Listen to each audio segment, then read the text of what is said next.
New York, big city of dreams. New York, big city of dreams.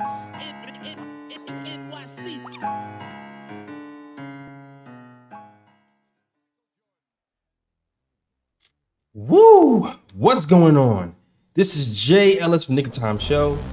Here to give you that Knicks talk just in the nick of time. The Knicks, they just did not want to stop playing basketball, and they beat the Hawks 149 to 148 in an overtime victory for the last game right before All-Star break. They both combined for 149 to 148, scoring the most points in the NBA this season. And we're going to ring off these box scores because they were all incredible. Precious Achiuwa gave you 26 points, 8 rebounds, 2 blocks. Josh Hart gave you a double-double with 18 points, 10 rebounds, a steal, and a block. Karl-Anthony Towns was unconscious and gave you 44 points, 10 rebounds, 3 assists, and 2 steals. And this is his first back-to-back 40-point game of his Knicks career. Of his whole career, actually. Bridges gives you 11 points, 2 blocks, 2 steals. Brunson gives you 36 points, 2 assists. And Campaign gives you 10 points and 4 assists. The Knicks, they got smacked on the boards, all right? The Hawks had 19 offensive rebounds. We got out-rebounded 63 to 50. We only had 28 assists, even counting overtime. But the Knicks still end up winning. And not only that, the Hawks, they had 110 attempts to 94. 110 attempts at the basket to 94. And the Knicks still figure out how to get this win. And we're going to talk about it all, the good, the bad, the ugly. All right, so let's talk about it. But before we talk about it, I'm going to introduce you to my guy. It is the Latin assassin, Lee Escobedo. What's good, Lee? God bless Jaylen Brunson, man. With the trade here in Dallas, shaking citizens to its core, I don't want to be remiss to forget about how lucky blessed we are to have Jaylen Brunson on this team and not going anywhere. He really is one of those guys in the NBA, like Luka, that has that MF and dog inside of his soul. And I love that he this season has taken his clutchness to a whole new level. That he's really put the team on his back in moments that we've needed him because of what Karl-Anthony Towns, the pressure he takes off of him offensively for all 4 quarters. He has that running mate now he can depend on to carry his scoring load. And boy, do we have Brunson in crunch time. Yeah, like the Knicks were up 6 points with 10 seconds left to go. You think we got the win. Hawks scored 6 points in a 7-second span. Jaylen Brunson hit shot after shot. But it doesn't matter. It doesn't matter because the Knicks made some costly mistakes, ridiculous mistakes. It was kind of nuts. I mean, you had Karl-Anthony Towns who throws the ball away off the inbounds play. One of the best passers, one of the best passing big men in the league, just throws the ball away kind of carelessly. He had 7 turnovers today. Also, Karl-Anthony Towns had this weird box out where he was like fronting Okongwu and trying to box out with 2 hands, facing him instead of with using his back. And the Hawks got an offensive rebound, and the Hawks tied the game, sending it to overtime after I thought this game was put away.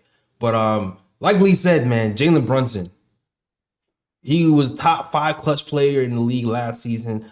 He was a top 5 clutch player in the league the season before that. And this season, he's picking up where he left off. Today was a really extremely clutch game. I said something really stupid to the beginning of this year when I talked about how Dyson Daniels might have Jaylen Brunson's number. Bruh. Jaylen Brunson changed his number. I don't think he has his new number. He's like new phone who this, because the last 2 games Brunson cooked him, and it took him. He was on Brunson Island, and Brunson hit a dagger 2-pointer to end the game, and that should have actually been the dagger shots to win in the 4th quarter. But like Lee said, man, Jaylen Brunson is just on another world, another stratosphere when it comes to his playmaking, his assist making, and his gamesmanship. He does not want to lose. He has that it factor that you can't really teach. And thank God that that guy is on our team and not somebody else. Thank you, Dallas Mavericks. You've done it again. 100%, brother. And I also need to be equal and fair and critique because his over dribbling was one of the reasons the Hawks got back into his game. Dyson Daniels was really able to pressure him on ball to force a few turnovers, did a few steals. I thought Brunson stayed on ball a little bit too long. I think he should have gotten rid of it, or at least his teammates should have helped out with the ball screen to free him up so he was operating a little more space and not between Dyson Daniels and out of bounds. Daniels, incredible defender. Obviously knows Brunson well. Has watched a lot of tape and takes that matchup very seriously because everyone says, listen, Brunson's a very, very difficult cover. He was difficult for all the Indiana Pacers last game. And tonight, I think was his best outing against Daniels as a point of attack defender. And Daniels was sweating profusely by the first quarter, having to keep up with Brunson, chasing him off screens. But I also want to counter that again. Jaylen Brunson's defense. This has been his best defensive season overall, in my opinion. Yes. It's been a combination of things. He's always at least given effort.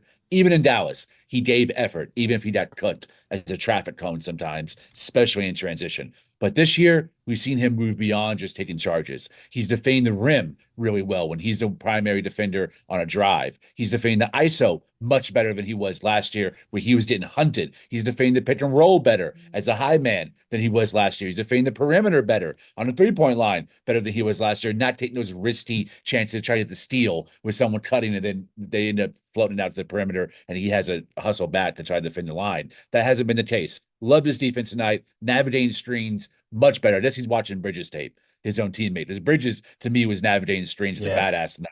And Jaylen Brunson has really, I think, caught on to that and really learned how to use his corners and his bodies to stay in front of his guy and recover off of the ball screen. So props to Jaylen Brunson, another MVP night.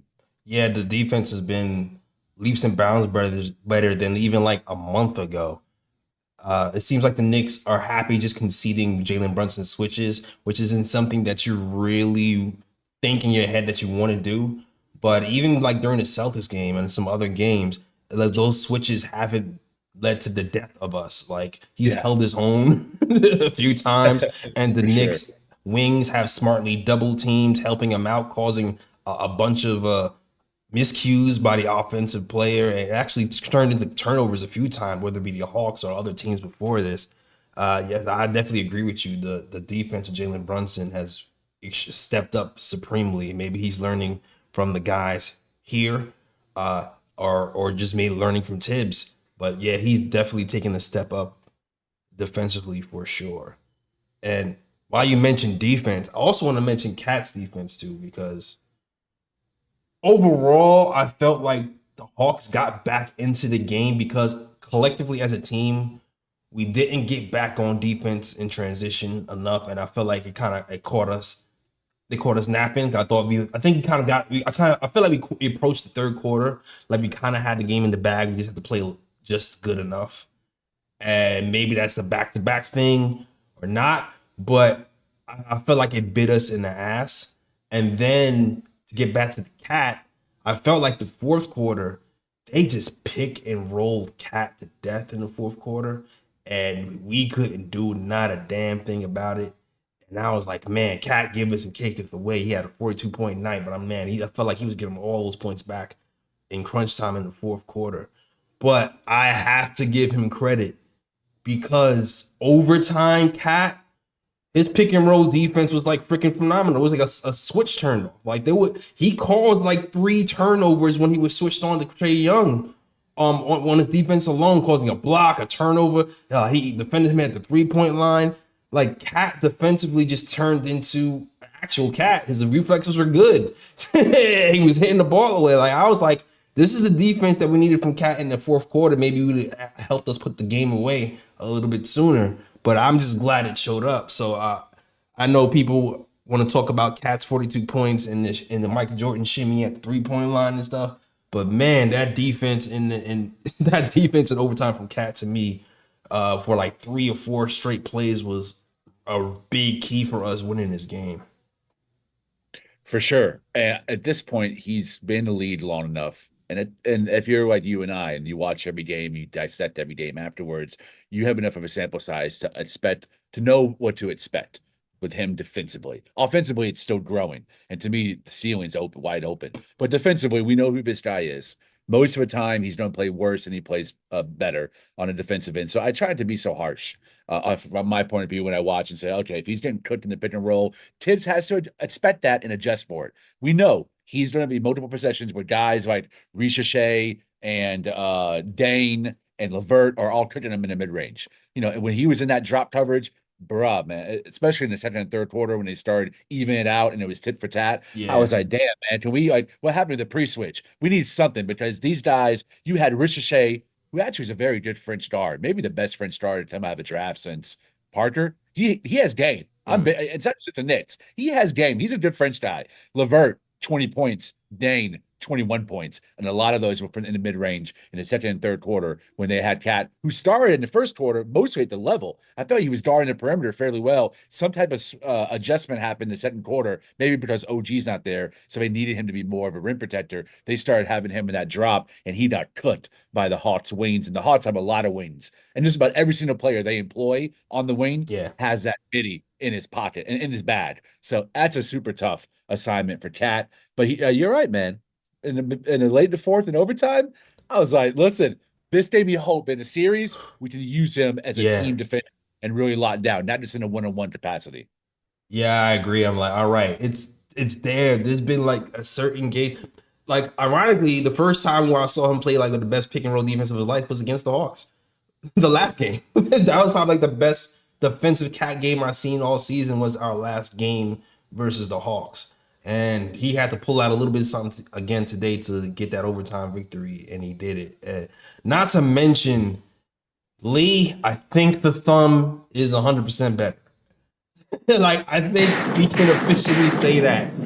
Because when your man is pulling from the logo corner, from the little triangle, with ease, then I'm like, okay. And it's like all net. I'm like, okay, you felt like Trae Young was in town, so you trying to do your little Trae Young logo 3. I got you. So the touch is back. Also, he's been bullying these smaller players finally, because he's actually been bullied by the smaller players, but he's been bullying the smaller players, and he's been getting to the line. He's been getting a few calls. I'm liking the offensive touch that's coming back to Cat this game, and I guess it's back. I guess it's back for real, because he was looking like MVP Cat today. Boy, here comes a hot take. It's been a while. I think Karl-Anthony Towns is the best offensive big in the NBA when it comes to scoring. Joker's passing will always make him a perennial MVP frontrunner, not just candidate, but most likely to win. But as a scorer at every level, set drawing fouls, and that's the ref's fault because he doesn't the whistle the Joker gets. But damn it, from the 3-point line to the mid-range to the post, Karl-Anthony Towns is the most lethal scorer at the 4 or the 5. And we are so lucky to have him and to be paired with someone like Jaylen Brunson to allow us to be one of the best pick and roll teams. We've been at number 1 at certain parts of the season in terms of efficiency and points per possession, all those advanced metrics. He is unstoppable. Those above the break threes. Wow. Yeah. I mean, those are the type of shots that like 3 or 4 teams in the NBA employ a player capable of that, and it is bat breaking. It's one of those things where you can knife momentum at its heart with those type of shots. Brunson doesn't have the size to really do that. It's that dominant physicality of Cat where he come in and say, damn it, I gave him space and he hit me a 3. Let me play him close. Ball on the floor, got to the hoop and won. How the hell do I guard this guy? Yeah. The combination of size, wingspan, the handle is tight, and just mental acuity. He knows how to take advantage of what the defense gives him. He knows how to adjust on a fly. He knows when to do an unbelievable, beautiful Magic Johnson pass to someone behind him or in the corner. The man's a full package. And wow, we're so blessed as Knicks fans that had not 1, but 2 MVP candidates on this roster this season. Yeah, I mean, this season you can't really combat that this season when you're just talking about pure scoring. I mean, the other guy who you might have in the conversation if he was healthy is Joel Embiid, but he can't stay on the court for longer than 10 games in a row. Definitely doesn't have the shooting touch that Cat has. Embiid he's just more crafty around the basket than Cat, and can draw fouls. Yeah. He can draw fouls. Yeah. For sure. Yeah. He's a 5-level complainer, no doubt.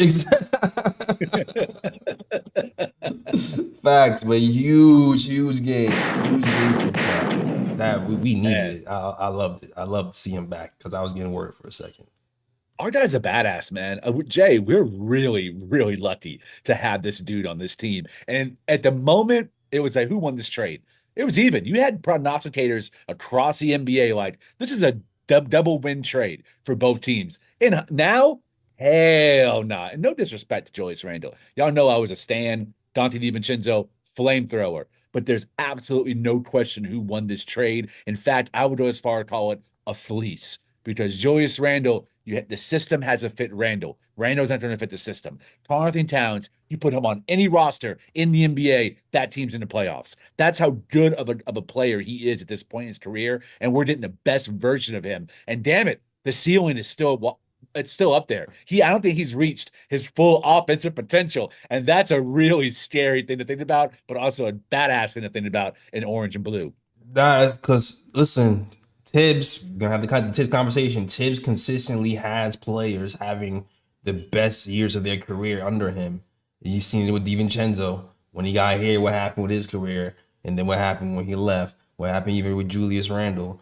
Like the list goes on, and then Emmanuel quickly getting paid. Like it just seems to happen. And with Karl-Anthony Towns, you start to realize when you're looking at his game, oh yeah, he is a great big man. He can shoot. He got the mid range, but there is still room to grow for him under the rim. Like there's a lot of room for him to grow under the rim and just the driving and kicking, the driving and finishing, and just him getting the reps here and adding that to this game is going to make him more dangerous for years to come. So yeah, I agree with you. Like as scary as he's been offensively, there's still kind of like a little bit more room for him to grow on the offensive side, which is kind of nuts.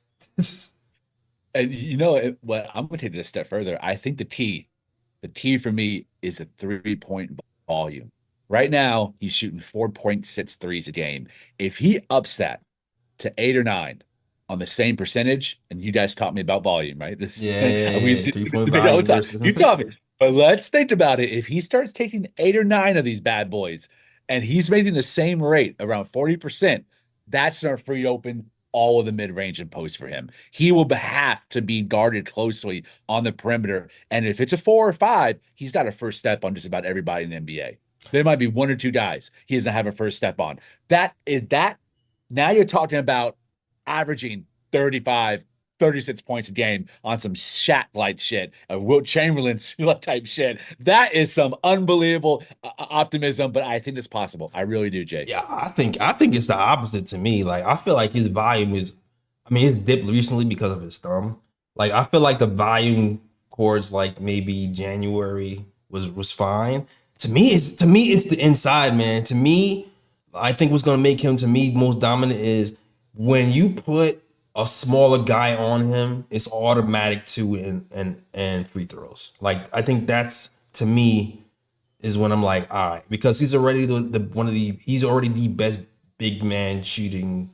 He's already the best shooting big man in the league, shooting over 40%. So it's like to me, if he can dominate under the rim, no matter who's on him, that to me is like get your money in the summer. Go ahead with Kareem Abdul-Jabbar and go to the post-up camp and do your thing and then come back and dominate. That's the way I see it. That makes it even scarier, bro, because I have my point of view on how he could get superstar. You have your point of view. That means there's a lot of options for him to get unbelievably badass. I am so excited for the future, man. This guy is a gem. Wow, shout out Leon Rose. That's a fact. And shout out you guys who are watching in the chat on TikTok and YouTube. Shout out to you guys. Shout out to Yankees1, who left a comment. He says, love your content on here and on YouTube. He's watching on TikTok land. So shout out to you, Yankees1, and the people who are aware that we are on TikTok and watching on TikTok. Also, shout out to Ray, who's in the TikTok land as well, just watching. Just shout out to you. Thank you for watching with us. All right. Also, got a shout out to my YouTube peoples, Prezi the Boss, Keith Watkins, Gamer Channel, S. Parker, Frank Sound, Carlos Lewis, Everybody else is rocking with the show. JT, Riddick, all the regulars, the Predicate, Sandman. Everybody's rocking with the show, man. Appreciate you guys and everything that's happening, and just for the support throughout this season. Appreciate you guys. Danny said I was watching Rick Ackley on YouTube. Okay, all right. Shout out to you watching Rick Ackley. He's talking about the video that when you get Rick rolled, that video where you think it's gonna be one thing, but it's actually that music video. Never done give you up. Never. It's a boomer. It's a boomer meme. That one, yeah, it's a boomer meme. Oh, Stanley, I see you, bro. Shout out to my guy Stanley, man. Always a character. Man. Oh. Can I get another shout out? Because we had some others that I want to shout out. Because, of course, our two guys who pretty much scored like, 70 points. We got to talk about those guys. But Precious Achiuwa, man, slowly but surely getting more and more comfortable offensively, more and more fluid, having less awkward moments. He's really been really good in that little mid-range shot. He's been really good doing putting the ball back. His rebounding has been solid. His shot blocking his off-ball shot blocking has been solid. He's where would we be with our Precious Achiuwa right now? He gave us 26 points, 8 rebounds, and 2 blocks. Listen, he was a big part of a show that I did last time solo. I seen a lot of hate on Twitter about Precious Achiuwa, and it kind of confused me because I'm like, listen, man, if you're critiquing him as a full-time starter, yeah, I guess be harsh if you want to. This is a bench guy filling a role. Right. Like as a backup, he's fantastic. He's one of the best backup wings in all of the NBA. If you want to comp him to other starters, yeah, there's a deficiency there. That's why he comes off the bench. We had OG Anunoby as our starting 4, and Josh Hart as our starting 3.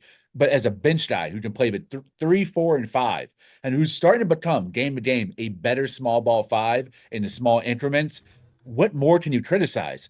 As Jay said, the off-ball shot blocking has been, he brought that. He's always had that. He brought that to New York, but he's really improved as an offensive rebounder here and an overall defensive rebounder as well. I think his improvement in the pick and roll defense and perimeter has improved from last year to this year. I mean, the dude also is one of the best cutters and really was one of the very first guys on his team to embrace the motion offense and start cutting backdoor. That kind of started inspiring Bridges to do it. Landry Shamet we now see do it, but Precious was doing it last year and was receiving a lot of passes from Brunson and Josh Hart in that capacity too. So I love everything he brings. He's another Swiss Army knife that we have at our disposal who can start in a pinch if needed. And I actually disagree with most of Twitter who says they prefer him at the 5 over the 4. I would much rather have him at the 4, and the advanced analytics from last year, every time he was paired the 4 with any center, iHeart, Mitch, Sims, it didn't matter. It was you were in the plus category. Him at the 4 to me is dangerous because of all the off-ball ability that Jay pointed to, allowing for someone like Cat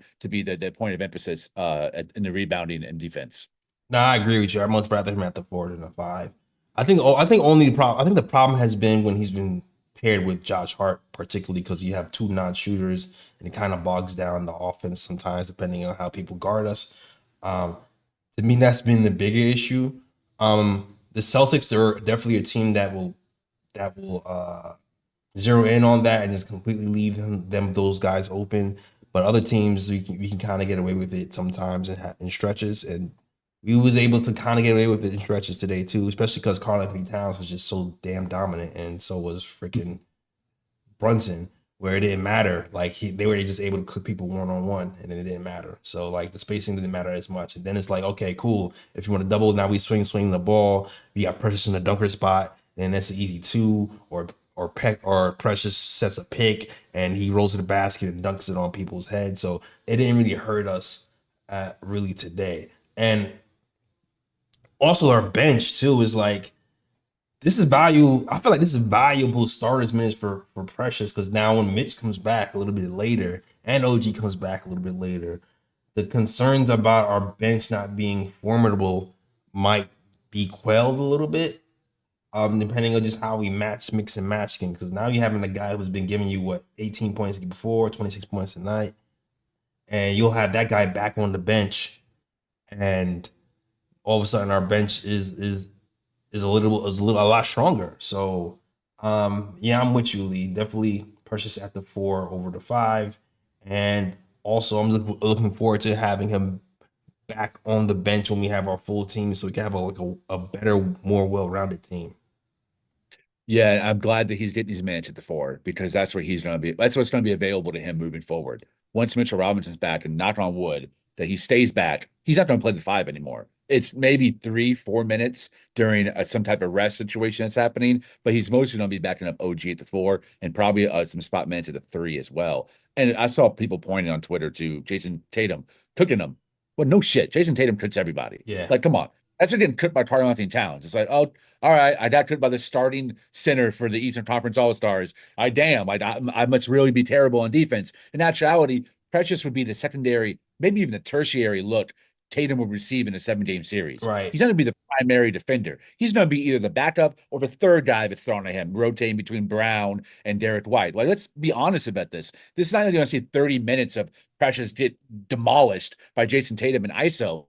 So I think the expectations should be moderated and be honest about what Precious brings on both sides. He's not Jerry Jeffries and Ronnie Turioff. He can actually put the ball on the floor, maintain his dribble, get to the rack, get fouled, finish through contact, and usually at least hit 1 out of 2 free throws, like or an and 1. Like, let's just be real.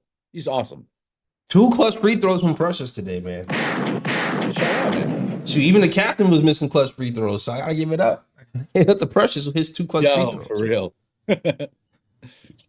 Yeah, Brunson give me a heart attack, man. Never cease to amaze you. Brunson could drop 40 to drop a dime and then miss a free throw. It's kind of crazy.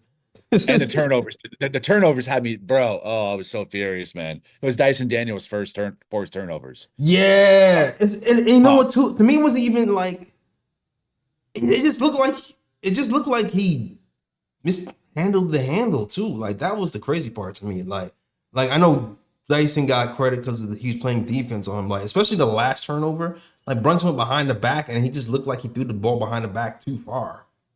And ended up having to dive on it and call a timeout. I'm like, yo, Brunson, like, what's up with you right now? You gotta get your stuff together.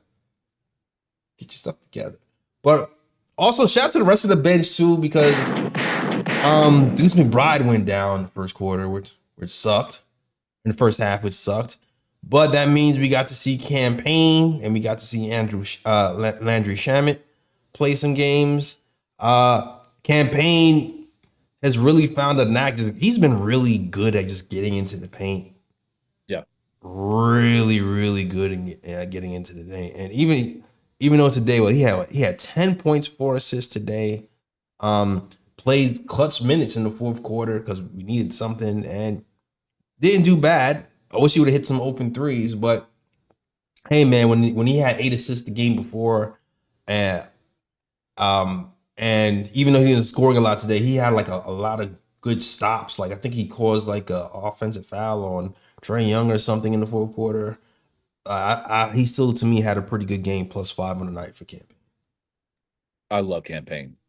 Big fan of the signing. Again, another example of Tibbs getting the best out of him because this is not necessarily the biggest role he's ever had with the team or in the last 5 years, but it's the most defined and important. I think that he's been in and out of past rotations with other organizations, but with us, we depend a lot on him because of his ability to let Deuce McBride play his natural position, which is a 2.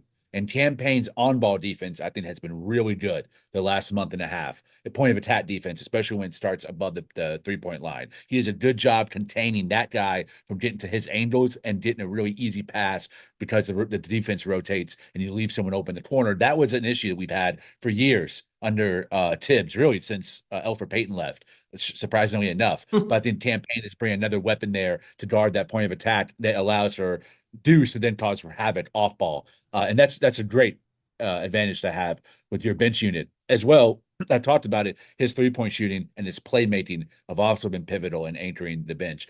A couple of maybe 4 or 5 episodes, I started complaining about, hey, how come Tibbs doesn't use more pistol action for guys like Shamet to get some open opportunities? As I mentioned last show, we're starting to see some pistol action incorporated between Deuce McBride and Campaign. So if we start second and third quarters, he's implementing that a little bit when the bench is in to try to get those guys going because if they're going, That's more opportunities that Brunson and Cat are going to have easier looks, opposed to really having to work an ISO or a post up, which I love. It's just making the game easier for everybody. It's also getting specific plays ran for guys that kind of need a little bit of action to get going, like Campaign and Deuce Bride. So again, another great playmaking game from Payne. Gave you 4 dimes. There's a lot of that. The pass that leads to the pass that leads to a shot. He's really big in keeping the ball moving and not getting stuck.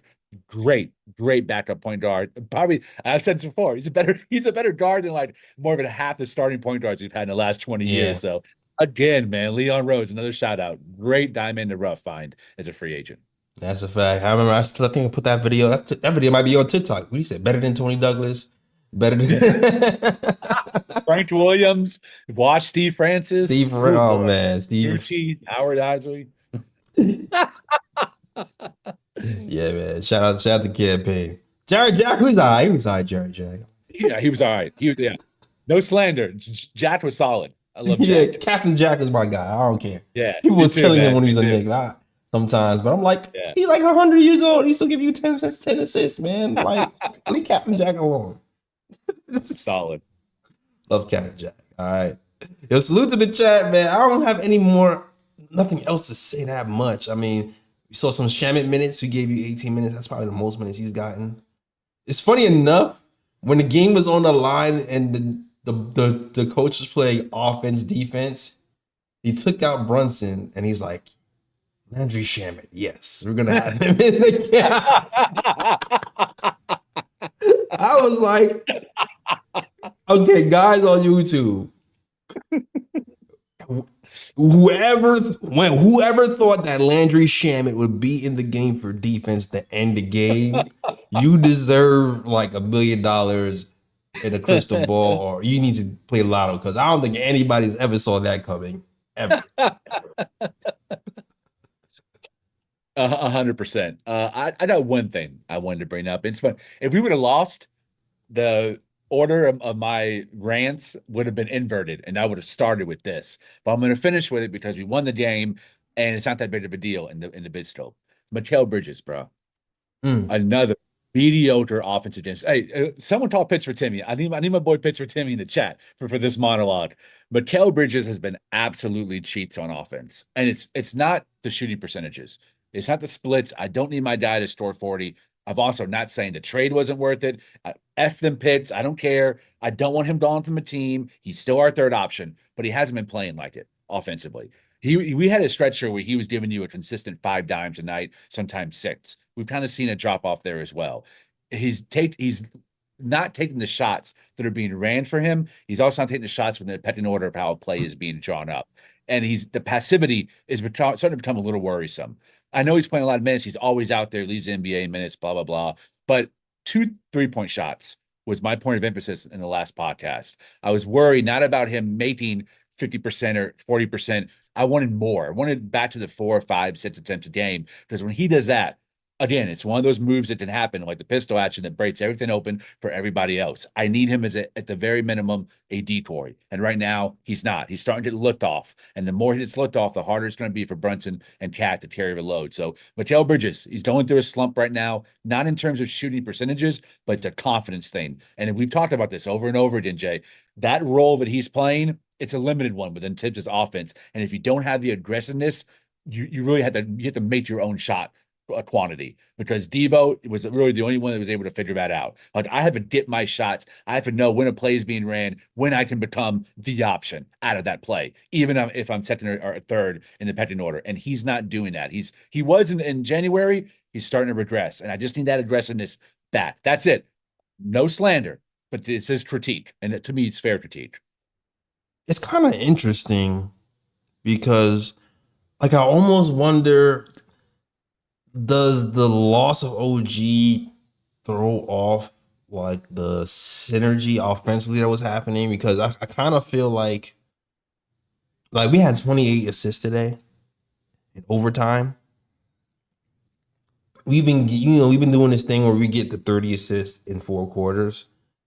But it's like, I wonder if like Precious is not shooting as much, is like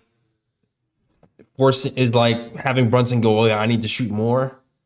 and it's like throwing off like who should be aggressive when or not. Like I don't know. It's a weird theory because like you're rightly like even like a game like today where sometimes they'll try to hide Trey Young on Bridges.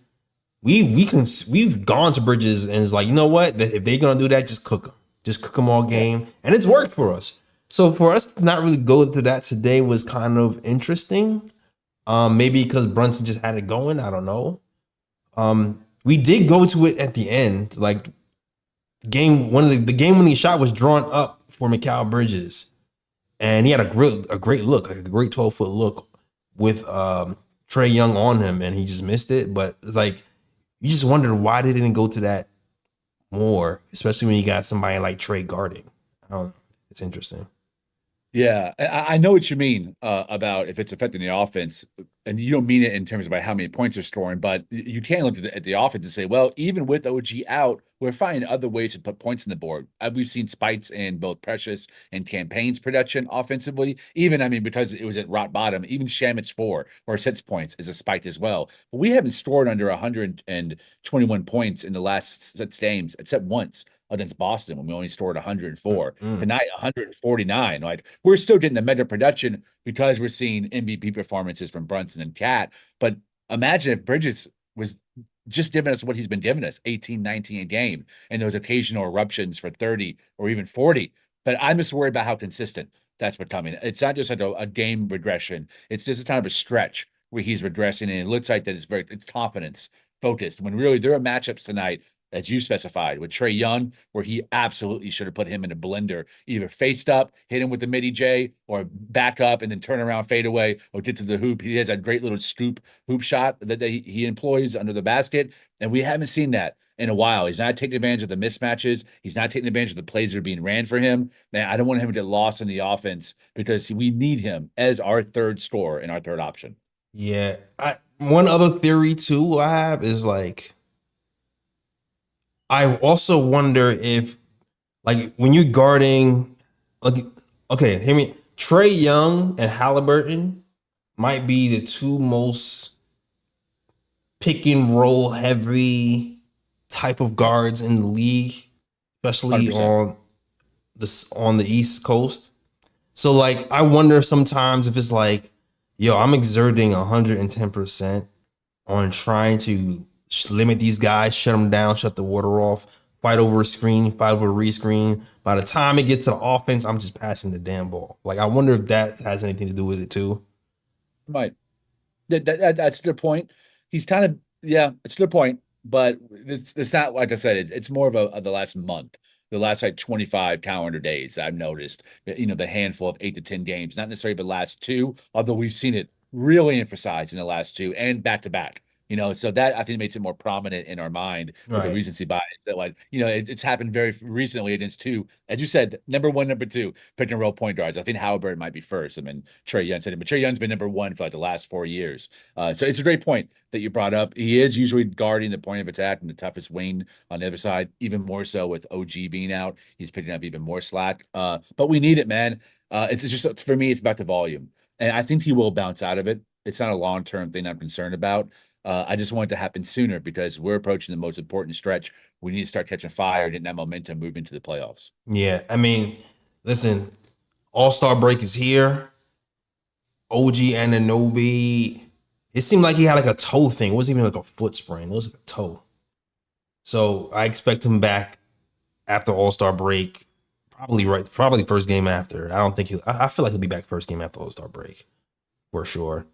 And Mitch will be here too pretty soon because they said that he's aiming to be back before March 1st. I think there's only 2 games before March 1st. So look out for that. And the synergy will be back. So this stretch is going to be important for sure. We've already won a lot of games, Lee. Yeah. We've won a lot of games. 50 burger might be shattered. We might be flirting with 60. I think we will. 60 burger, calling it now. Yeah. A 60 win team during the season. Whoa. I don't know if I saw this. Tibbs, bro. Yeah, I really feel like this team just needs some time, man. Yeah.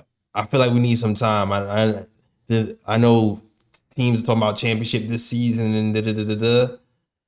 I feel like we just need I just need some time to cook, and we can really start to make some noise. This might be like our foundational year for sure.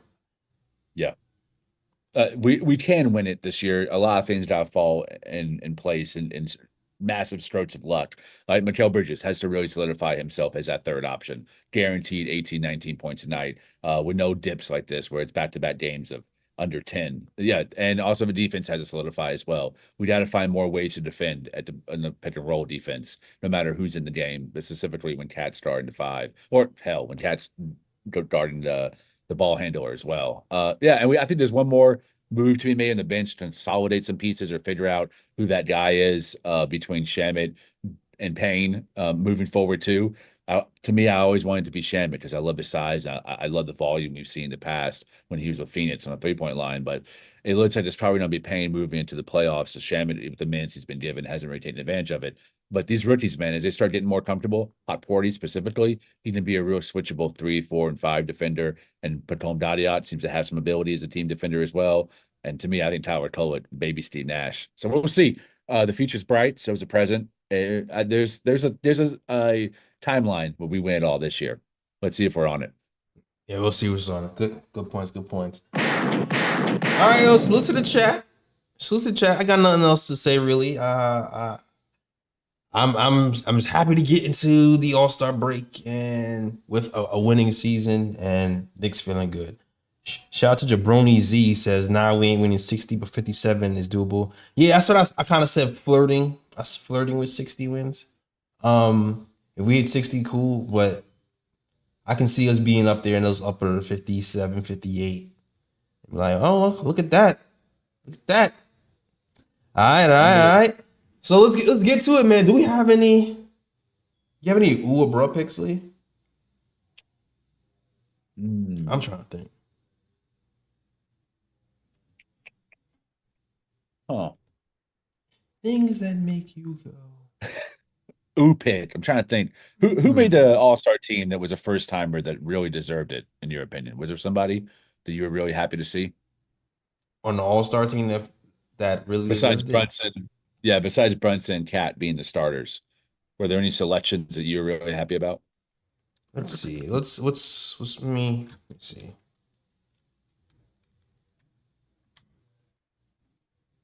I think Evan Mobley was probably the one I was the most happy about. I think there was a period last year where people thought he hit a sophomore wall, and then we took a step back. He's really under with the new coach. He's really been a lot offensively. He's starting to shoot threes this season, which has opened things up. He's become as dangerous offensively as he is defensively, and he's one of those guys. I think the sky is the limit, and the more he starts getting as a focal point of the offense, the more I think they lean toward becoming a stretch five and having it at the center spot. I love him. He deserves All-Star. Also deserves first team defense as well. I got you. You know what it is? I would say, although our biggest competition, I think SGA and Jalen Williams, to me, I'm like, all right, cool. They solidified themselves. Especially, yeah, Jalen. I always felt like, yeah, Jalen's gonna be nice, and he made it to. They actually made it to the All-Star game. So that's kind of nuts. I would say. Yeah, that's a good one. Jalen Williams definitely deserves it. Has been their best defender with Hartenstein and what's his name?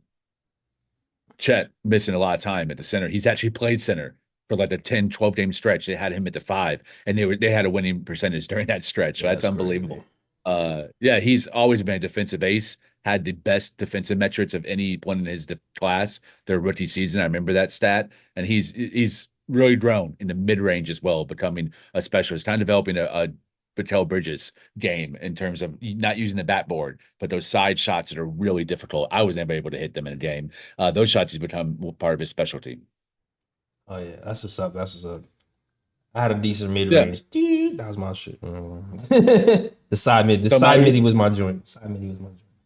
My U pits are the two first time guys, J-Dub, Evan Mobley. Congratulations to the young kids. Both deserve it. Cade Cunningham, man, he's scary too.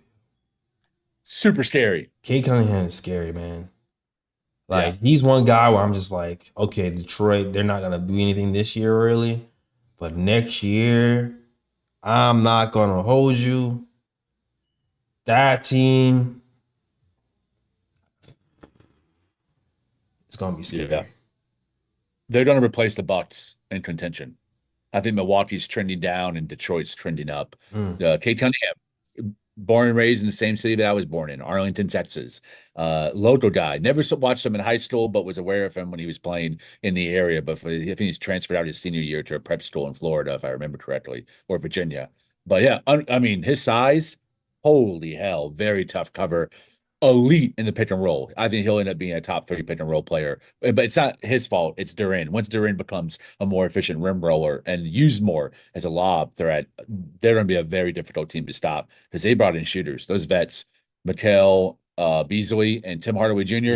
and Fontecchio, those guys are they're slingshots from the perimeter. They have a nice team. They can make some noise even maybe in the first round. We'll see. Especially Beasley. Beasley just found his touch. I don't know what the hell happened with the Bucks, between the Bucks and there, because he was killing with the Bucks, and then he just kind of went quiet, and then I don't know, but he found whatever he lost. That's for damn sure. Sheesh. He sure did. Sheesh. Yeah. Crazy. All right, yo. I guess who picks those? Definitely who picks the Cat and Brunson getting in for sure. For sure. And Brunson a 3-point contest. That's right. And Brunson is in the 3-point contest on Saturday. Gotta watch that. So yeah, man. Those are my Oh, I didn't say anything. Oh yeah, those are my ooh picks. And you know what? I gotta give ooh pick just Brunson serving up Dyson Daniels today and the dagger on the ISO. Left alone on Brunson Island for the mid-range. Yeah. Gotta do that for sure. Oh, I got one more. I want to make sure I told my homie that I would share it. I got a ooh pick. Our boy Slightly Biased. I've been on his show. He came and potted with Jay and I back when he first started, like 3 years ago. Oh, yeah. Matt Streamer. He made a video today. It's like an hour and 30 minutes, all about the trade. He interviews, like I did, some of the key voices in DFW hoops, guys who scouted Luka back in Slovenia in early 2015, 14 when he was a teenager, all the way to dudes who've been covering the Mavs for 20, 30 years. Really excellent video. Very funny as well. As Jay remembers, he has a very unique kind of absurd sense of humor, very self-depreciating as well. It's a great video. Really makes you realize what losing to a superstar can feel like. Something the Knicks have never really even been lucky enough to feel. Maybe KP. But we never it definitely was when KP got traded to Dallas. That was definitely a moment that the Knicks fans kind of would ape shit over for sure. For sure. So I wanted to share the video and the link to the chat so y'all can watch it. It's really good. Definitely worth your time. Have on in the background. But he's a friend of the channel, so I want to support our boy Slightly By, who's been going through it in Dallas, Texas. Yeah, Dallas fans, going through it. From the trade to AD going down. Oof.